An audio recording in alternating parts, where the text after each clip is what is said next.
we will cite him in contempt. Contempt, sir, priso yan eh.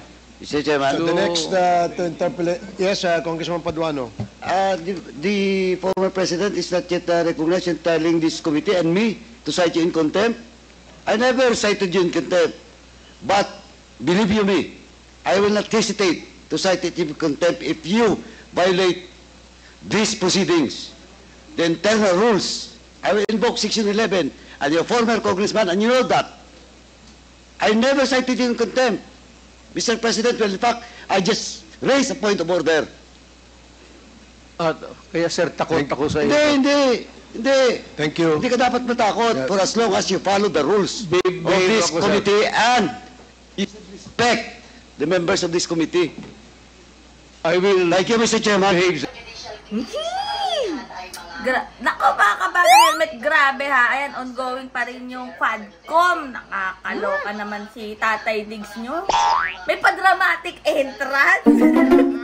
Madrama. Nakakaloka. Ayan o.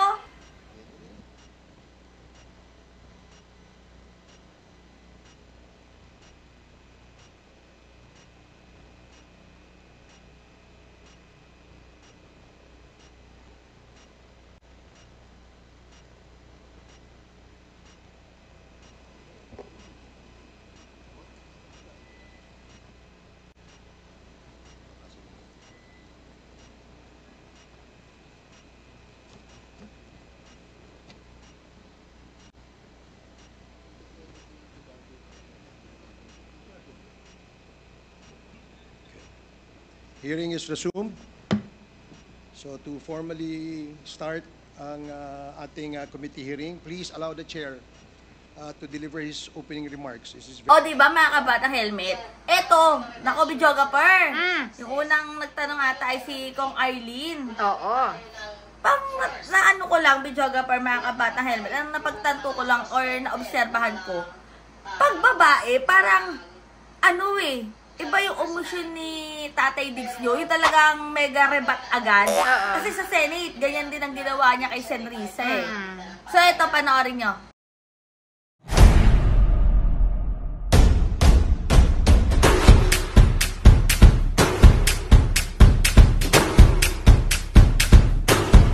Thank you, Mr. Chair. Maraming salamat, Mr. Chair. Mr. Chair, again, i-reiterate ko lang, Mr. Chair, yung reminders no, na hindi magsabi ng pagmura, siguro, kasi sanay po yung nakaraan, kahit po sa Senate hearing, may mga ganun. Respeto naman sa atin dito, and sana po concise sa pagsagot, kung ano lang ang tanong, yun din lang ang sagot, at mag-defer ng i-defer ang mahahabang explanation kasi nakikita nyo naman, Mr. Chair, madami talagang gustong magtanong ngayon eh. Kaya sana po ganun yung ano, no? And simple lang naman po yung mga tanong ko. It has to do with the, kung ano din yung mga sinabi ng dating Pangulo doon sa Senate hearing. Yan, Mr. Chair. First, yung observe decorum. Tapos, syempre, tulad po ng sinabi ni Chairman Abante, hindi po tayo mangingimi na mag-point of order kapag nilabag po itong mga ito. Yun. Now, Mr. Chair, I would like to direct my questions, Mr. Chair, to Rodrigo Duterte. Mr. Chair, noong October 28, sinabi ni dating Pangulong Duterte, under oath, sa harap ng Senado, and I quote, I and I alone take full legal responsibility sa lahat na nagawa ng mga pulis. Pursuant to my order, ako ang managot. At ako ang makulong, wag yung pulis na sumunod sa order ko. Ang tanong natin, Mr. Chair, the families of innocent extrajudicial killing victims are present. Yun po yung pinagsalita nyo kanina. So can the former president look them in the eyes and say once more that he takes full legal responsibility for the deaths of their loved ones, Mr. Chair?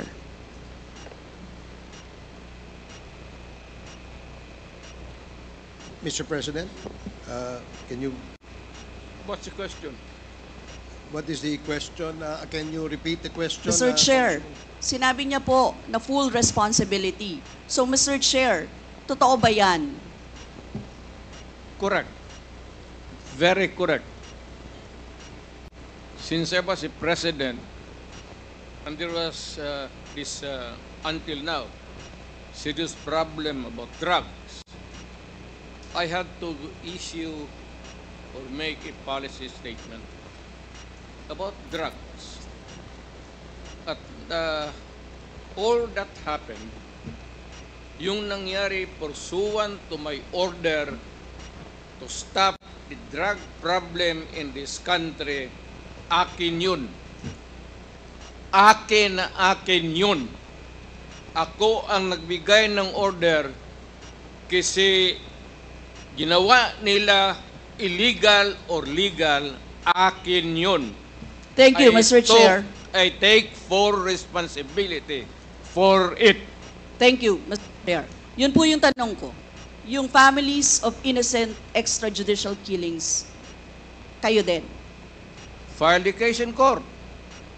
Mr. Walang Chair. problema. Nandiyan ang korte. Yes, Mr. Chair. Second question ko. Responsable kayo kasi polisiyan nyo yon. Kumbaga, tatak Duterte. Dahil polisiyan nyo rin yan, tama ba? Sa Davao. Nung nasa Davao pa kayo. Tama ba na tawagin po itong Davao model or Davao style? Mr. Chair? I cannot control the semantics. Mr. Chair, yes or no? Davao style? Do not ask me to answer yes or no. You are not an investigator. Mr. Chair, tayo po ay nasa investigasyon kasalukuyan, Yes, Mr. but you Chair. are not an investigator. Why are you asking me to answer Mr. yes Chair, or tinatanong no? ko lang naman. Chair, point of Session order. suspended.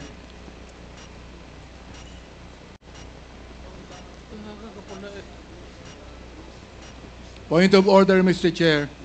Ano ka, police? Point of order, Mr. Chair. The session is suspended for the meantime, so please, let's take time to calm things down, okay? Para ho maayos ang ating hearing sa ngayon.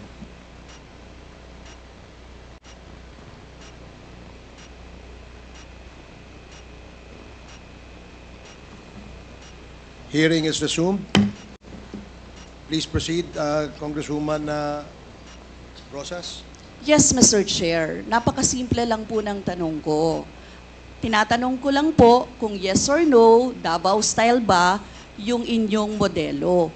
Mr. Chair, ayaw niya sagutin. So, Mr. Chair, hindi ko maintindihan yon. I'm What is sorry, your personality, Your Honor?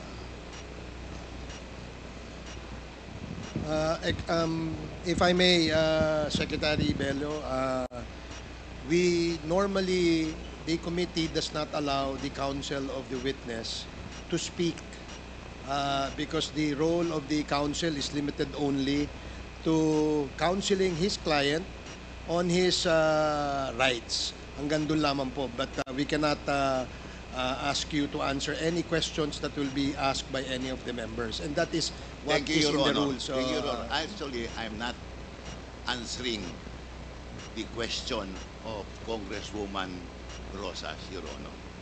My point is, Your Honor, to allow the resource person to finish his answer. Okay, we will do that. Thank you, Attorney Bello. Thank you, Your Honor. Thank you.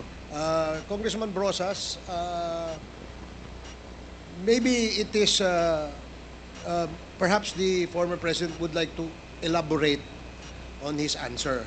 We may ask questions that is answerable by yes or no, and as much as possible, we would ask the resource person to say, only answer yes or no. But if he wishes to elaborate, and as long as it is germane and related to the answer to your question, we will allow that. But Yes. we will make it very, very short. Yes, Mr. Chair. Pwede namang mag-expound, Mr. Chair. Ang tinatanong ko lang, sa particular question na yun, maaari naman siyang sagutin ng yes or no. And then the explanation, Mr. Chair. Opo, opo. Mr. Do President. not control my answer. Kung Your Honor, this is not an inquisition.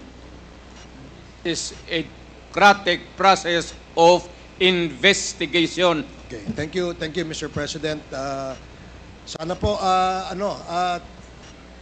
if there are questions that will be propounded by the members, hopefully, medyo, kung gusto po natin mag-elaborate, we will allow that, provided that kung maaari po sanang iksian lamang po natin nang sa ganun, malinaw. And for the members who wish to ask questions that are answerable by yes or no, please make the questions very clear para ho masagot po ng yes or no,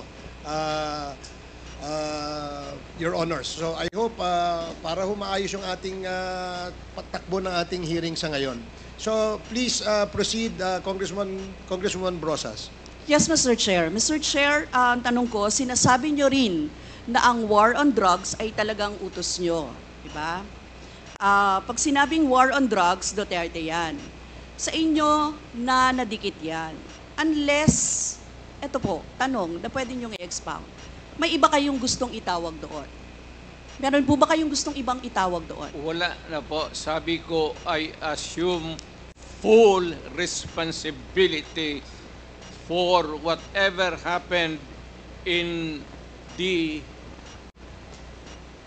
actions taken by the law enforcement agencies of this country to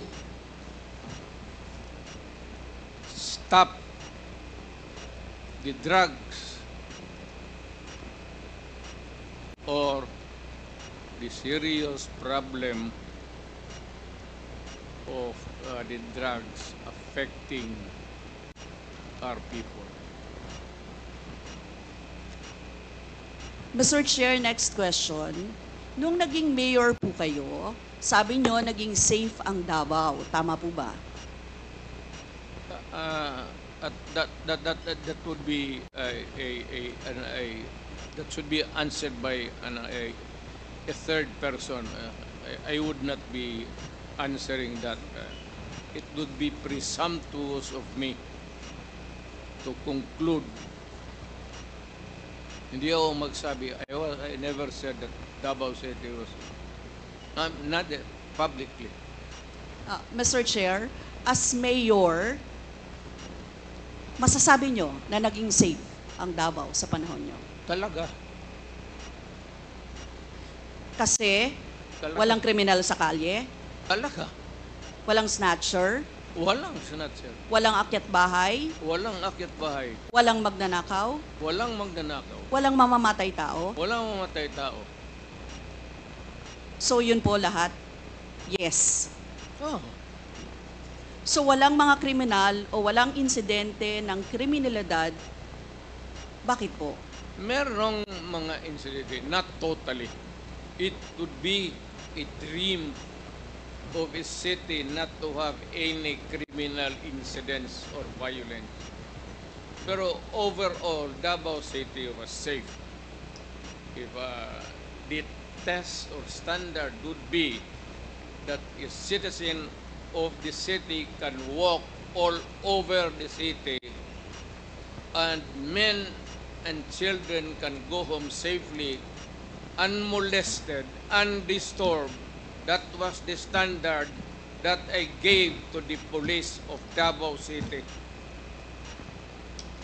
Mr. Chair, I would like to ask, no, hindi ba nagkandamatay sila sa panahon na yon? Marami po. Sino-sino po ang mga pumatay? Wala akong listahan yan, ma'am. We have to go to the tawag nito. Hindi ko bit-bit. Ang bit-bit ko lang ho yung hindi. Mr. Chair, I would like to ask again, no? Sa inyo po na karanasan, kayo mismo ba pumatay? Ako? Marami. Mga 6 o 7. So Aywan what- ko kung natuluyan yung hindi ko na follow up sa ospital kung natuluyan. Vote ko lang ipaalala ko ulit, Mr. Chair, kasi mula din ito sa Senate hearings. I-quote ko lang po kayo. In Davao, I used to do it personally, just to show to the guys that if I can do it, why can't you? Correct. Sinabi niyo po yan sa mga business leaders sa meeting sa Manila. At kung paano niyo ginode ang mga police officers to gun down suspects. Tama po ba? Yes, if they present a violent resistance, that's the only thing there. You can kill the criminal if you are personally in danger of losing your life too. Ito But ba, hindi mo pwedeng patayin yung kriminal nakahandcuff o nakatali. Hindi trabaho ng lalaki yan. ito pong second, Mr. Chair, na quote, kayo rin ito. And I'd go around in Davao with a motorcycle, with a big bike around. And I would just patrol the streets looking for trouble also. Manila Times po ito. I was really looking for a confrontation so I could kill. Sinabi niyo po ito. Yes. Nagdadasal po ako na nagmumumtor ako na may mag-hold upper dyan. At kung maabot na kita, talagang patayin kita. At kung basta kriminal ka, wala akong pasensya sa kriminal. Pagka lumaban, patayan. So, Mr. Chair, kanina po kasi sinabi ni Duterte na he takes full legal responsibility. Yes. Siya ang mananagot at Yes. makukulong sa ginawa ng mga kapulisan. Yes. Kung sa inyo po ang policy, inaako nyo rin ang accomplishment nito. Yung lahat po, kasi kung naaalala ko sa war on drugs, yung mga accomplishment, may nahuli, nagbebenta, gumagamit, gumagawa ng droga. Lahat yan. Ma'am, if you are the city executive or mayor, lahat ng utos mo na ginawa ng pulis, and all the consequences, sagot ko yan. Pati ang ginawa ng pulis, sagot ko yan. Pati po yung accomplishment kung may nahuli, enforcement of law yun.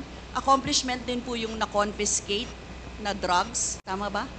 Lahat ng trabaho ng pulis, because you are the mayor, inutos mo yan, and the consequences, or sometimes an incident can go right and go wrong.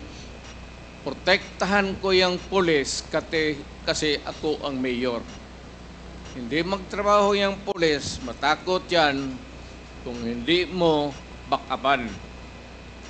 So lahat ng trabaho ng pulis, nung ako'y mayor, for the longest time, akin yan. So, Mr. Chair, alam niyo po ba kung ilan ang arrested sa mga drug operations at how much ang drug na na-seize nung time na yan? Ma'am, I was not notified in advance that I have to make an accounting for the arrested persons in Davao City. That is, I would not want to. That would not be a proper question. For a Mr. Chair, resource sabi person. niyo yung accomplishment report sa inyo yan. Accomplishment, yes. Accomplishment is another thing. But you see, to ask for the number of arrests or killings, that would be a stupid question. Mr. Chair, sinabi po ninyo na aakuin nyo lahat. Eh di syempre may accounting din kayo, Mr. Chair. At kabisado nyo, kahit nga kabisado ninyo kung ilan ang hinuli, ilan ang pinatay, ilan. Dapat may accounting kayo, Mr. Chair. And I believe, Mr. Chair, noong 2017, correct me if I'm wrong, may President's Accomplishment Report kayo, Yes, Mr. ma'am. Chair. Tanungin kita, where were you the other day at 4 o'clock in the afternoon? Point of order, Mr. Chair. Yan nga sinabi ko. Yes, may I remind our resource person, Mr. President, maaari po ay wag po, iwasan po natin magtanong sa ating po mga membro. Please answer the questions lamang po at refrain from asking questions to the members of Congress. Yan po ang nakasaad sa ating rules. Please continue, Congresswoman Brosas. Thank you, Mr. Chair. I'm sure alam po yan, no, ng former President kasi siya ay naging miyembro din ng Kongreso, Mr. Chair. Yes. Yes, Mr. Chair, 2017 President Accomplishment Report meron, sinabi nyo rin naman. Ngayon, Mr. Chair, kung ganon, handang mag-cooperate ba ang dating Pangulo sa lahat ng investigations na gagawin, Mr. Chair? All investigations. What do you mean by lahat? How many investigations do you think that I have to participate? Point of order again, Mr. Chair. That's a 1 minute suspension. walang pre.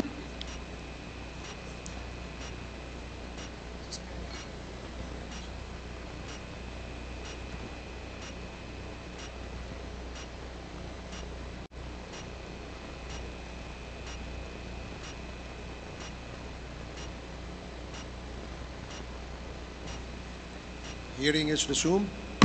Again, let me remind our resource person as well as our members that please refrain for the resource person, refrain from asking questions to the members. Please limit your reply to the questions being asked. At sa atin naman po mga members, please go straight to the point. Ask the resource person the question that you wish to be answered. Direkta, para ho hindi tayo magtagal. Mr. Chair, Yes, you have, Congresswoman Brosas, you have 4 more minutes. Mr. Chair, may I interrupt? I am asking the... Is this related, Mr. President? Yes, to the it is question? related. I am asking yung tatanong to lay the predicate first Okay, before, sige po. para hindi tayo mawala. Sige po. Congresswoman Brosas, I hope you can consider the opinion of the resource person by laying the predicate before you ask the question directly to the former president. Yes, Mr. Chair. Mr. Chair, siguro, tatanong ko na lang diretso, Mr. Chair. Yung former president ba ay willing na mag-cooperate sa investigation sa ICC? Kaugnay dito? ICC, ma'am. I'm asking the ICC to hurry up, and if possible, they can come here and start the investigation tomorrow. This issue has been left hanging for so many years. Matagal, ma'am. Baka mamatay na ako, hindi na nila ako maimbestiga. So, I'm asking the ICC through you na magpunta na sila dito bukas, umpisahan na nila ang investigation. And if I am found guilty, I will go to prison and rot there for all time. Mr. Chair, balikan ko lang yung isa ko pang tanong, Mr. Chair. Ito sa Senate hearing dito, Mr. Chair. Sinabi ni former President Duterte, encourage the criminals to fight. Encourage them to draw their guns. Yan ang instruction ko. End of quote.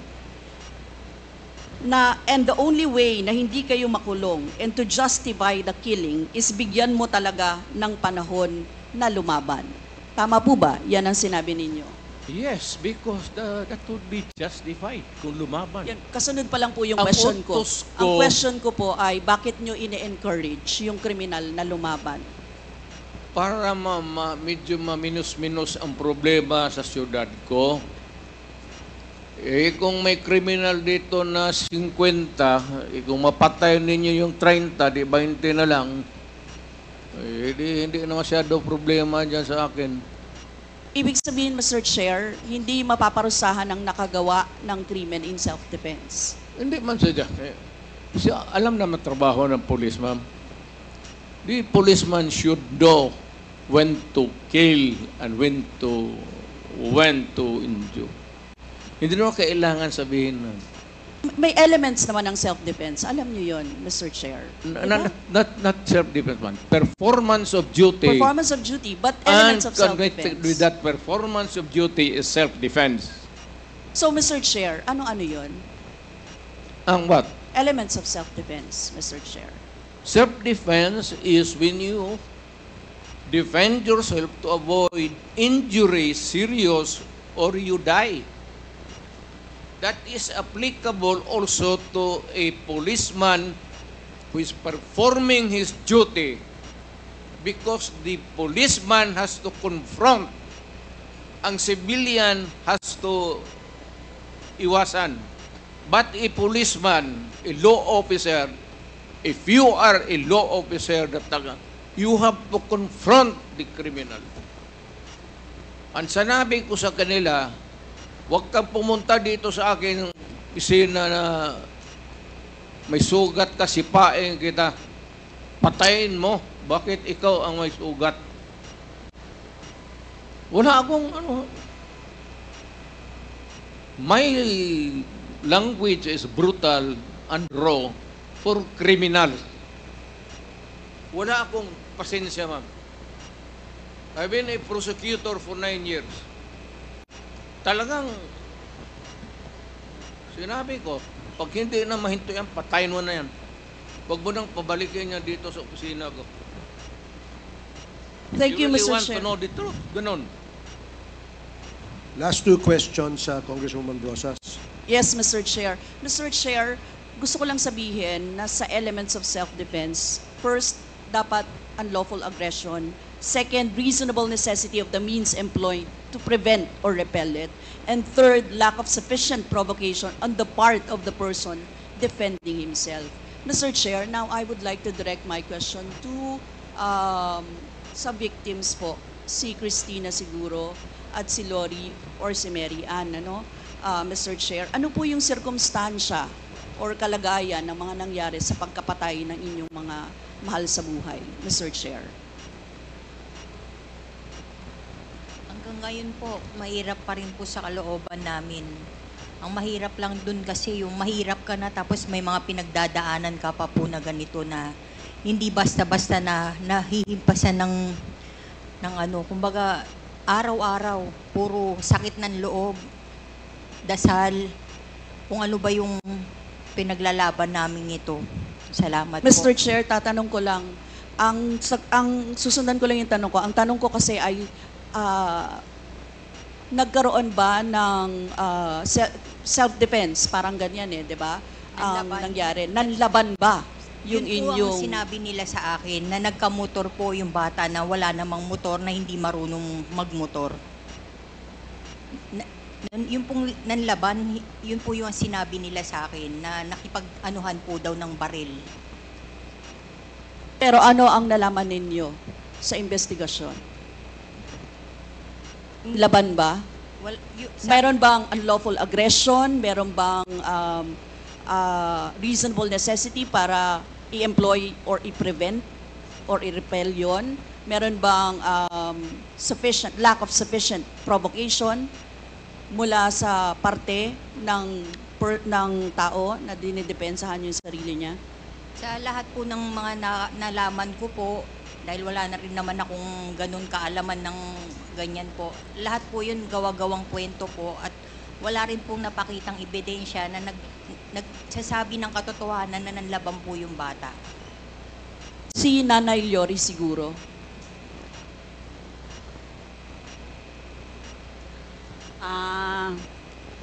Sa parte po ng aking mga anak na dalawa, nawala po kasi sila ng May 11, tapos nalaman na lang po namin May 12 na natagpuan sila dun sa isang lugar sa Quezon City na patay na sila.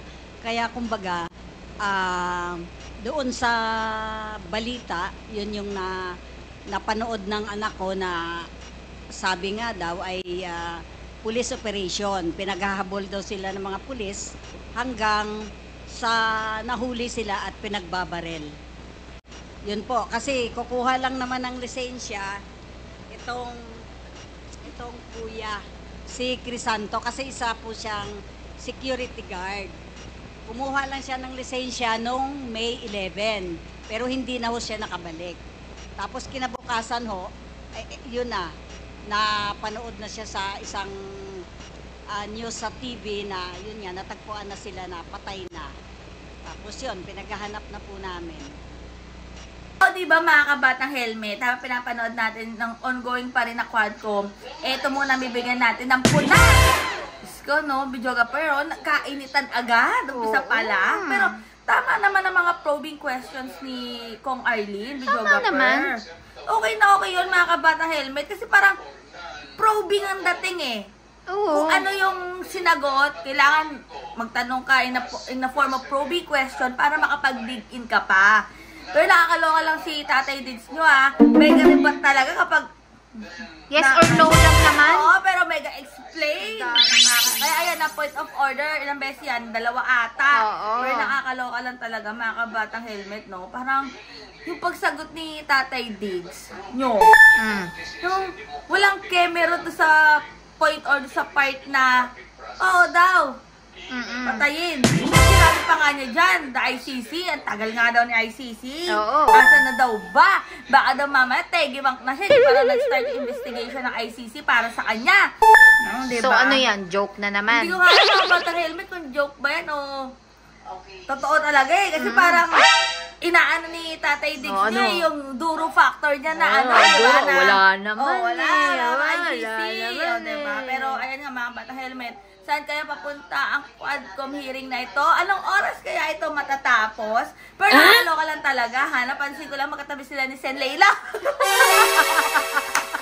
At nakakatuwa talaga dahil talagang pag umano si Tatay Diggs doon, mega sagot, bagay si Sen Leila. Parang, Sabi mo? may magsasabi, parang ganun eh. Pero ayan nga, abangan natin kung saan talaga patungo to. Pero clap pa rin ako sa mga kongresista na mga nagtanong na, no? Mga nag-interpolate, At may inaabangan talaga ako na magtanong. Baka mamaya pang mamaya pang gabi yun, di ba? Pero nakakaloka lang talaga, Videographer. Ko, Tatay Diggs talaga, nakakaloka. Mag-ama nga talaga sila, no, Videographer? Mag-ama sila. Same mga kabata helmet. So, ayan, kung nagustuhan mo ang video to, huwag na mag-subscribe at i-click ang notification bell para lagi kayo updated sa lahat ng mga ina-upload po namin ni Videographer.